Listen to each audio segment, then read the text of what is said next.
হয় মই উপস্থিত আছোঁ এখন ঘৰত যিখন ঘৰত কালি এক লোমহৰ্ষক হত্যাকাণ্ড সংঘটিত হৈ গৈছিল আৰু ইতিমধ্যে 2 মৃত ব্যক্তিক এমচিলৈ পষ্টমৰ্টেমৰ কাৰণে প্ৰেৰণ কৰা হৈছে।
আজি অলপ সোনকালে আহিবাচোন। আহিম দিয়া।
এই কি ভাবি আছ? কি ভাবি আছ? কিনো ভাবিম, মানুহজনীৰ কথাই ভাবি আছিলোঁ। কি হ'ল? নাই নাই একো নাই, একো হোৱা নাই। কি হ'ল যতীনকে, তোৰ আজি ডিউটি নাই নেকি? মোৰনো দিনত কৰ ডিউটি থাকে, নাইট ডিউটিহে কৰোঁ। অঁ, এই মাত্ৰ গৈছেহে, আজিৰ দিনটো তোমাৰ লগতে কথা পাতিব পাৰিম।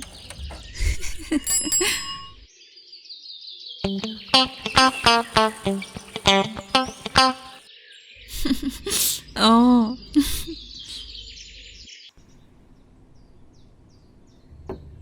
চাহ খাবা? হ'ব। বিনোদা আহোঁতে দেৰি হ'ব হ'বলা। আহিব হৈছে আৰু। বৌ কালি ঘটনা এটা হ'ল নহয়। এই পোনাকণ যে, তাৰ মানুহজনী কালি পলাই গ'ল নহয়। অ' কোন পোনাকণ? এই হলগুৰি পোনাকণ, এই চাপৰকে যে মানুহটো। অ' গম পাইছোঁ। কেতিয়া? এই হ'ল 2 দিনমান। এই গোটৰ পইচা লৈ বোলে বাঢ়িয়ে গ'ল। এই ল'ৰা দুটা বোলেহে থাকি গৈছে। অ' তালৈকে আহিছিলোঁ নিউজ এটা কৰিম বুলি। আমিতো ৰিপৰ্টাৰ মানুহ, উপায় নাই। ওপৰৰ পৰা প্ৰেছাৰ থাকেই নহয়। তাকেই, আজিকালি কি যে হৈ থাকে নহয়। ইয়াৰ ওপৰত কিন্তু আৰ্টিকল এটা লিখিব পাৰে। অ' লিখিম, উপায় নাই বুজিছা। কলিযুগ বৌ। ৰ 1 মিনিট। 76 ক 388 50 14 00। শুন, মোৰ কথা কৈ নিদিবি আকৌ। হেই নক দে।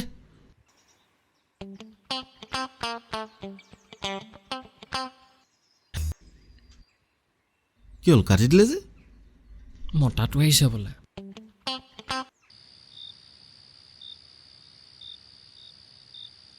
মই যাওঁ। হ'ল বুলি অকল মোবাইলটোকে টিপি নাথাকিবা। এই আপুনিও যে আৰু। হ'ব, আহিছোঁ।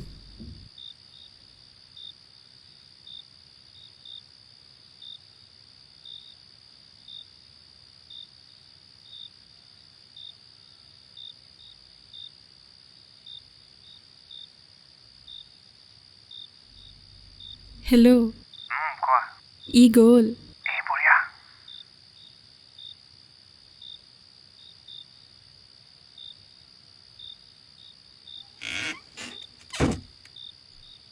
এইখিনি ভালকৈ বুজি পাইছানে মাইনা? অ' মা, আজি দেউতা ইমান দেৰিলৈকে কিয় অহা নাই? আহিব ৰ'বা, তুমি পঢ়ি থাকাচোন। দোকানলৈ যোৱা মানুহটো ইমান দেৰি কৰিছে যে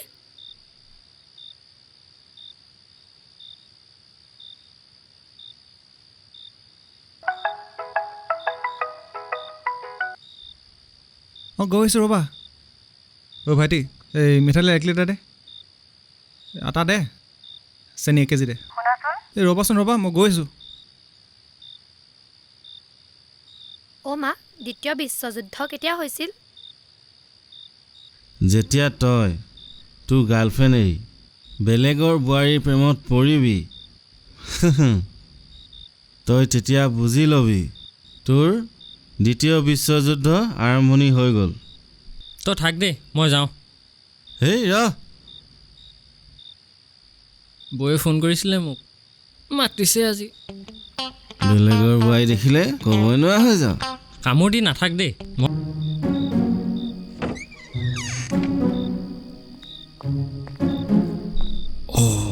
বিনকাই ওলাইছে দেখোন আচ্ছা ইয়াৰো নাইট ডিউটি স্কুলত দিয়া হোমৱৰ্কখিনি কৰা হ'লনে তোমাৰ হ'ল মা অ' মা দেউতা আজিকালি ঘৰলৈ কিয় ইমান দেৰিকৈ আহে নাজানো নহয়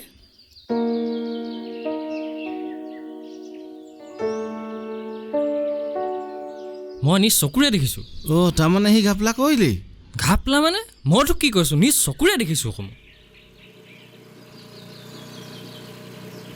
ঐ সুমন গাই কি হ'ল ৰচোন ৰ আহ নিউজ এটা কৰিব লাগিব কি নিউজ এই মজা নিউজ পিছত কম ৰ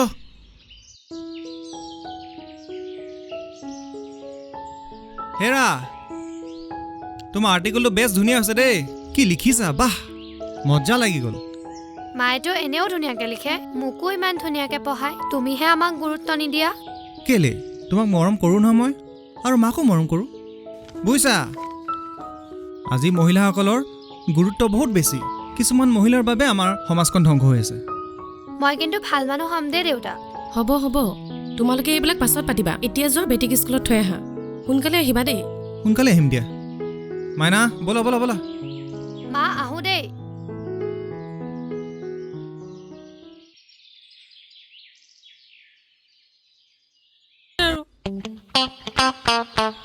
কি হ'ল ফচাই দিওঁ নেকি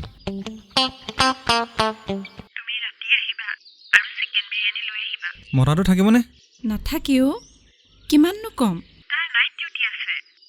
ঠিক আছে ঠিক আছে দিয়া অঁ কি কয় এক্সিডেণ্ট মূৰত দুখ পাইছে নেকি অঁ ঠিক আছে মই গৈছোঁ কি হ'লনো মোৰ লগৰ এটা এক্সিডেণ্ট হ'ল সি হস্পিটেলত আছে মই যাব লাগিব এতিয়া অ' মা কি হ'লনো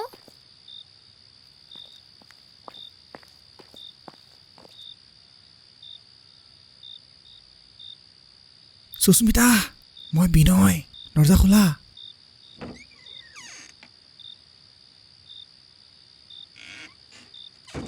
কথাটো ভাল হ'ব জানো এইটো লোৱা তোমাৰ চিকেন বিৰিয়ানী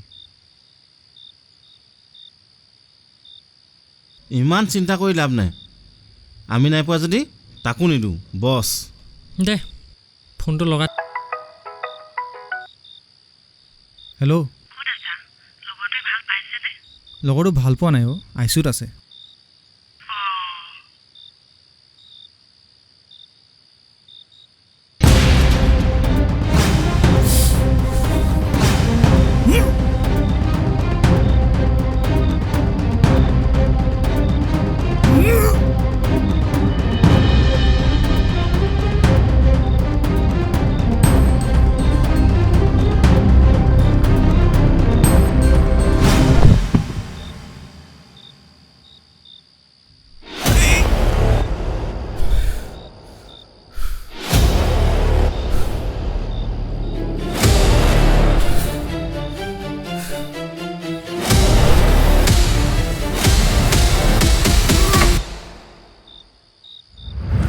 উপস্থিত আছোঁ এখন ঘৰত যিখন ঘৰত কালি এক লোমহৰ্ষক হত্যাকাণ্ড সংঘটিত হৈ গৈছিল আৰু ইতিমধ্যে 2 মৃত ব্যক্তিক এমচিলৈ পষ্টমৰ্টেমৰ কাৰণে প্ৰেৰণ কৰা হৈছে নিজ স্বামীয়ে হত্যা কৰিছিল নিজ পত্নী আৰু এজন বিনয় নামৰ ব্যক্তিক আমাৰ মাজতে যথেষ্ট সংখ্যক ব্যক্তিক উপস্থিত আছে আমি তেখেতসকলৰ পৰা জানিবৰ চেষ্টা কৰিম দাদা কি ক'ব কিনো ক'ম আৰু সি মানুহটো এনেই ঠিকেই আছিলে কিন্তু কোনেও গম নোপোৱাকৈ সি ৰাতি ৰাতি মাইকীজনী ওচৰলৈ আহে তেনেকুৱা পত্নী থকাত পৰা নথকাই ভাল ইয়াতে আমাৰ সমাজখন বৰবাদ কৰি তুলিছে কালি যি ঘটনা সংঘটিত হৈ গ'ল আমি অনিচ্ছা সত্ত্বেও সুধিব বিচাৰিছোঁ বাইদেউ আপুনি কি ক'ব ক'বলৈ লাজ লাগিছে আচলতে সেইজনেই মোৰ স্বামী আপুনিতো নাৰী সমাজৰ লগত ওতঃপ্ৰোতভাৱে জড়িত আজি নিজৰ স্বামীৰ ক্ষেত্ৰত এনেকুৱা আশা কৰিছিলনে এনেকুৱা ব্যক্তিয়ে সমাজ ধ্বংস কৰে দিনৰ পোহৰত ভদ্ৰ পুৰুষ আৰু ৰাতি হ'লে ভদ্ৰতাৰ মুখা খোল খাই যায় সমাজৰ এখন নগ্ন ছবি পৰকীয়া প্ৰেম আৰু অবৈধ প্ৰেমৰ সম্পৰ্ক সদায় শেষৰ পৰিণতি ভয়ংকৰ হয়